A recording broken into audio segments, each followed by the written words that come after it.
Well, hello. Well, that plane's laboring its way on up there, isn't it? I don't know if I can even focus on that. Must have just taken off out of the Toledo airport. But welcome to a 51 degree Monday the 17th, whatever it is, 17th or 18th. I'll splash it on the screen if I'm wrong. But I think it's 70, 71, somewhere in there. But I never did do that filter on the DR. I don't like my air box just sitting open. There's a splash screen in there. Nothing big is going to get through, but just the idea of dust particulates floating around and getting in there. But yeah, it's been mostly cloudy. You're getting these little shots of sunshine here and there. So I think we might be taking a run to Chehalis, the Tractor Supply, and well, there's something else. There's something at Walmart's and something at Home Depot. I need to look at my notes, see if I wrote it down anywhere. Probably not. Why would you do something efficient like that? But anyway, let's go in there and do that filter on the DR right quick. I'll show you how to do that. So what you do here is, one, you get your filter off the cage, which that's probably going to make a mess. And then you drop your new filter, this Moose Racing. It's a 2-stage filter. And you pour a little bit of oil, filter oil in there. And you squeeze it. You can actually, you know what, I can use no, I can't. It's got a hole in it. Which is I don't know what I packed in this bag when I brought it home, but it could potentially have a hole in it too. I could make a mess out of this thing in a heartbeat. Then once you get it on, get it all meated in. I'm pretty sure that's no toil that's in that one by the tackiness of it. The one thing about the no toil is you don't have to use solvent or gasoline, or shouldn't use gasoline because it can melt the little gluing parts of the filter. But solvent, it can potentially do the same thing. The nice thing about no toil is I've got it sitting up there. You buy what you call the filter charge kit, I think they call it.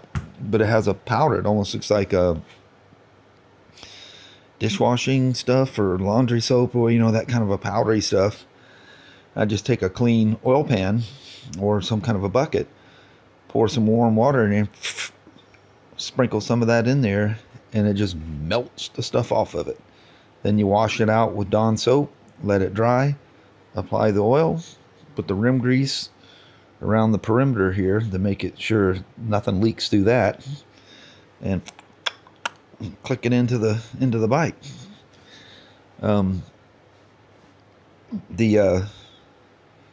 The nice thing about that, the one thing I was going to say is I always used it. I used this, I don't even know how long. I've used it for so long, I just have no idea. I think I started using it back in the 80s when I was in Portland, because we did so much rain riding on our dirt bikes. It's absolutely waterproof. It just beads off the filter.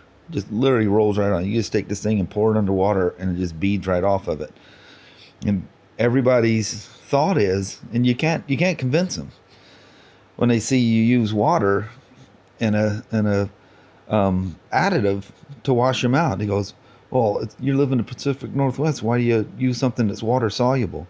Water soluble only if you put the powdery stuff inside there. Only. And that breaks it down. It's super, super clean. And yeah, it filters really, really, really good. And this one, probably had years of when I got this thing, I'm not sure that it didn't have the shipping grease on it. It only had 127, I think it was 147 miles on it. The guy had just, they come out the year before, he had bought it like in December, and then in like March or something like that, I think it was April, because I bought it right after he turned the thing in. He turned it in April of 13, and I bought it right away. And anyway, they put a protective coating on there. You got to watch this with setup guys. They'll pull the cover off and go, oh, it's already oiled. Pop the cover back on. Nope. It is a protectant oil. But that protectant oil will eventually eat this thing. In the old days, and that's how I did it too, because that's how I was told to do it. In fact, the manual on my Harley and then later on my Hondas, and if you look up the manual for that XR770, Honda will say use 80-90 weight gear oil on it. That's great, but over time, it rots the filter element.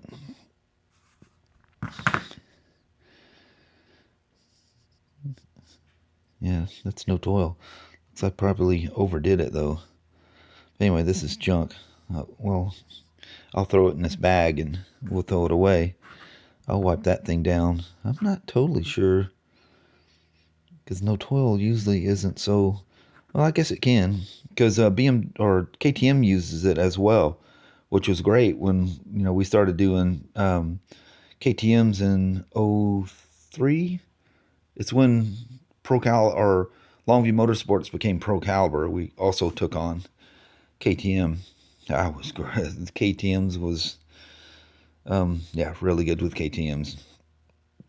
But that ended in 2010, I want to say. We had a guy that, for other reasons, is no longer with us. Chased him out. He just didn't like KTM's. I don't know. I don't know. I couldn't. Yeah, definitely no toil. But anyway, he just had this thing about KTM's, and he chased them out of the Vancouver store. And then about that time in 2010, I think it was starting to happen. I went to the Longview store, or maybe I got that backwards. He chased them out of the Longview store. And then when I left in 2010 to go back to the Longview store, we had the Spyders and stuff there.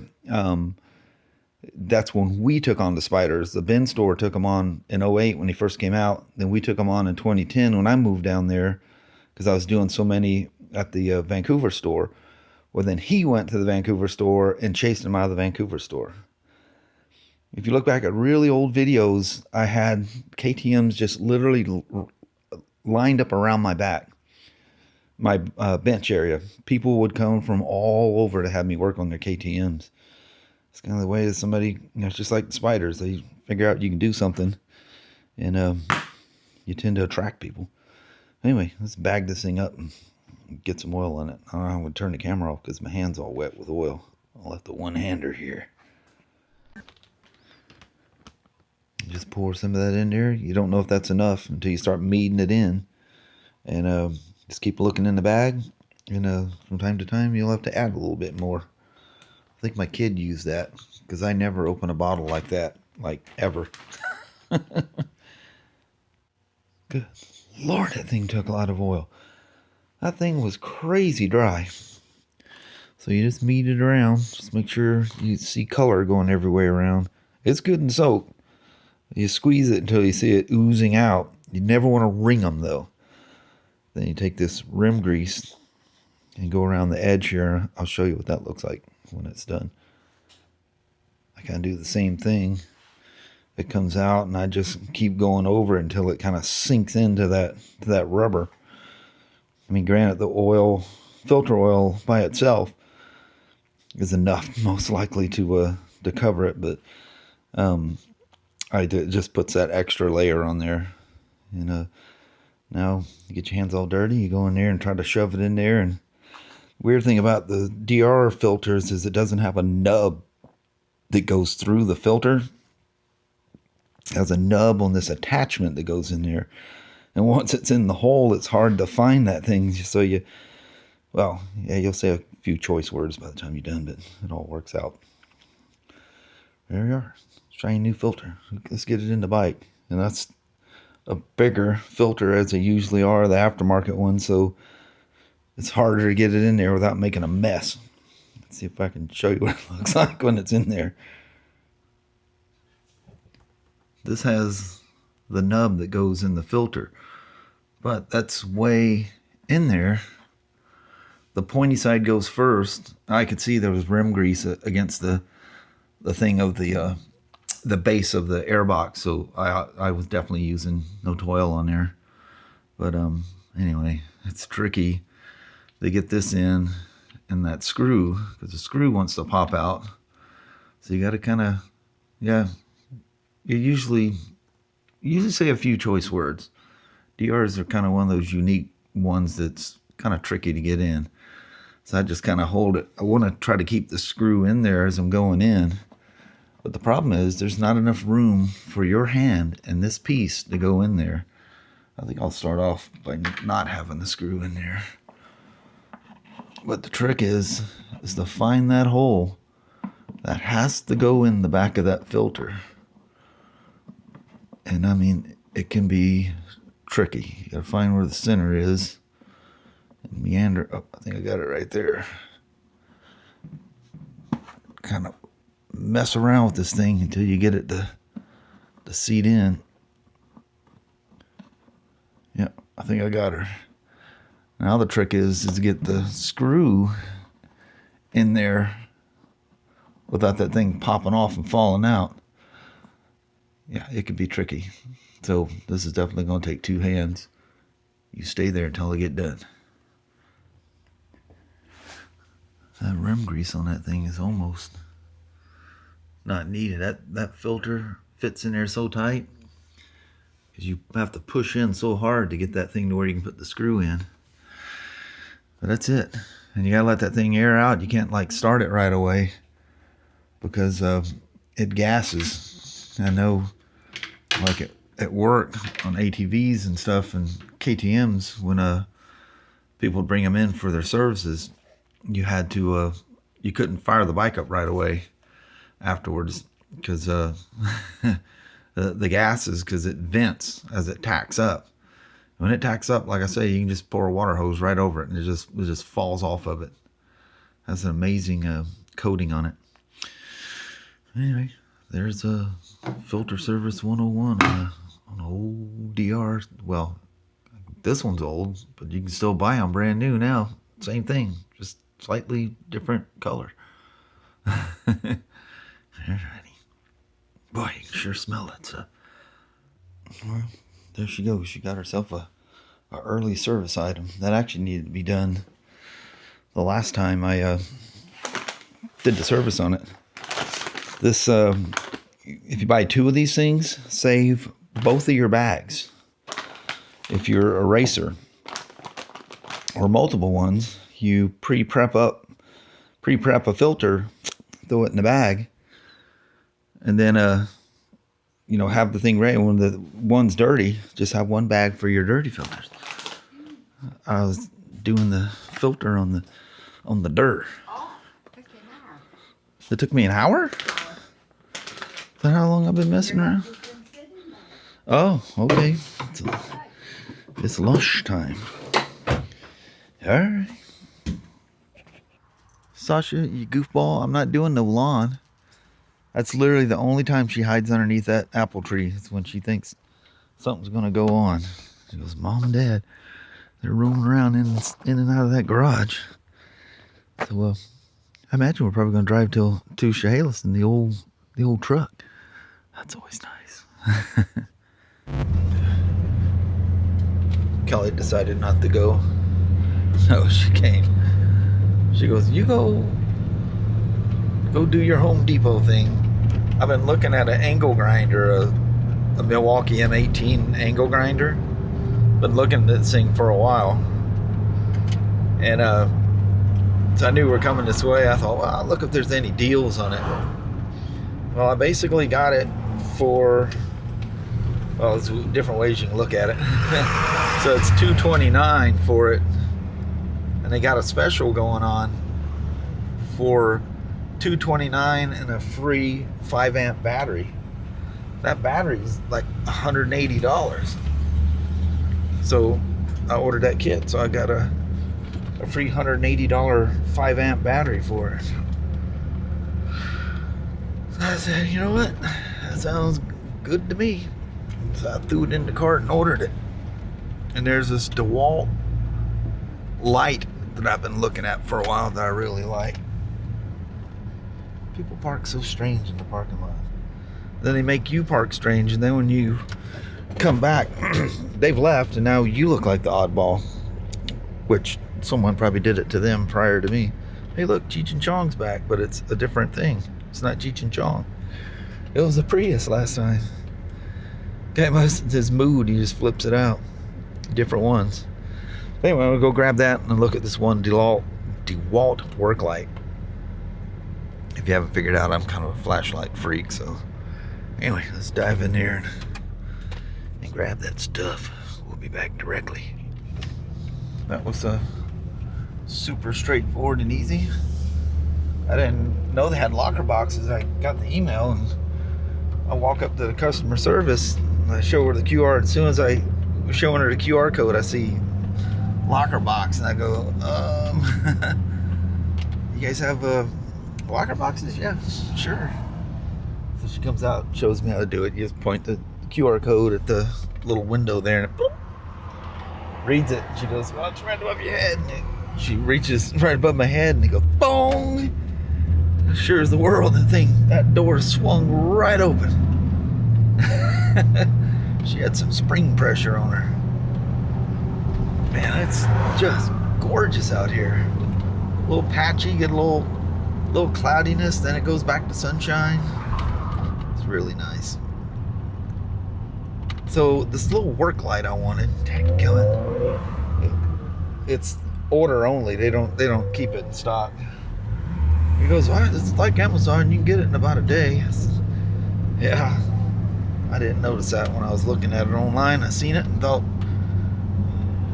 and I was telling Kelly I forgot that work light when I was looking at that angle grinder. She goes, oh, just swing in there. Oh, I do need to cross over here because this lane it technically had spaces right there, so don't judge me. Get up here at a moment, see if she's done. So I don't know what it's been, over an hour maybe. Yeah. So I go in to Dollar Tree. Mama was still in there. Come out. That's sitting right there in the old ignition. But the door's locked and the window's And this gentleman up. with that old Chevy, he tried using he had 3 Chevy keys. Yeah. He goes, the doors will open up with these keys. So he had one that almost worked. So I went in and got a Slim Jim. We couldn't figure out how to do the Slim Jim with the sideways slide. locks. The ones that are Up and the flip up. down. You know, there's all kinds of videos on that. I kept the Slim Jim. So I went back. He says, put some duct tape on it and just yank down. I am going to try that. It's like, Yeah. so I went back and I said, you know what, I'm not going to make another trip. So I spent $90 for a lockout kit. Comes with a bladder bag, all kinds of wedges and all this stuff. And a tool to reach in and can knock that thing. I paid for it. I'm heading for the door. Mama's coming in and she's dangling the key in front of me. Lady pulls up. Got And this couldn't happen in Chevy a million years. right next to us. About the same year, model, everything. Kelly says, do you mind if we can try your key to see if it'll unlock our door? The lady put it in there and it kind of moved a little bit. Kelly reached up, grabbed the handle, wham, it opened right up. Thank goodness. So I was telling my son, you know, he says, oh, you're right next to O'Reilly's. Go in there and get a Slim Jim or a lockout kit. He goes, lockout kit's the best thing to get, but it's about $100, you know. So I went the Slim Jim first, and anyway, I was telling my kid that we got in. I says, your mom has some skills we don't know about yet. She's the one that got in. Oh man. You couldn't make this crap up. No. So we're gonna leave and take the back roads out of here, and hit Ace Hardware. He said Ace Hardware is the best place to get a key. And we're getting another key. Getting another key. Doesn't have a chip or anything like that in it. No, it's just a mechanical key. We keep saying one of these days. Yeah. We did that with the Honda. We haven't locked ourselves out. Luckily, finally we're at the Honda shop getting the stuff for whatever repair we were doing, Yeah. and we had a key made, had it because it's chipped and everything. So we got a factory key to it.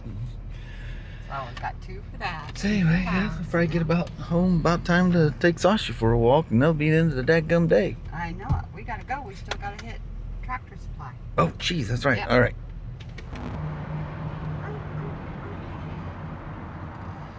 That's pretty cool, that old GS with a side hack on it.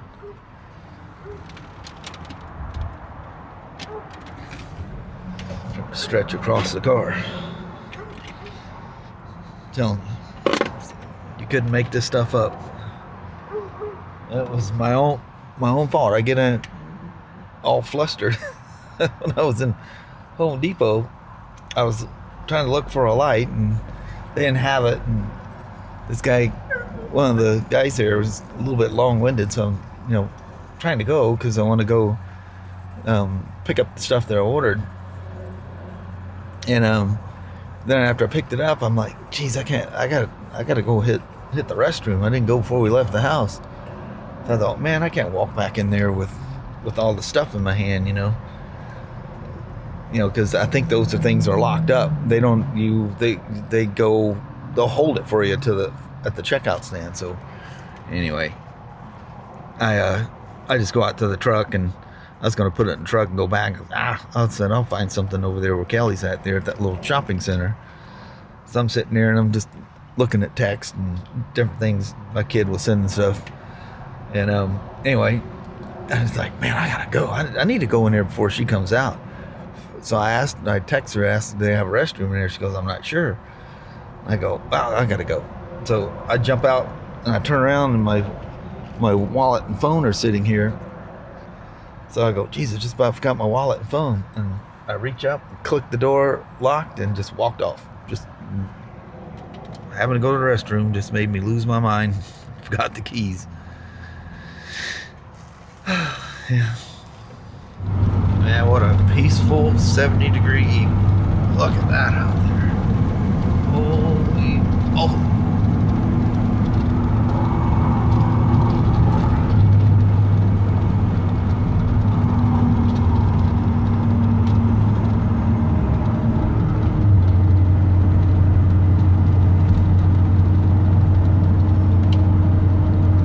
See a lot of color in them trees, Mama.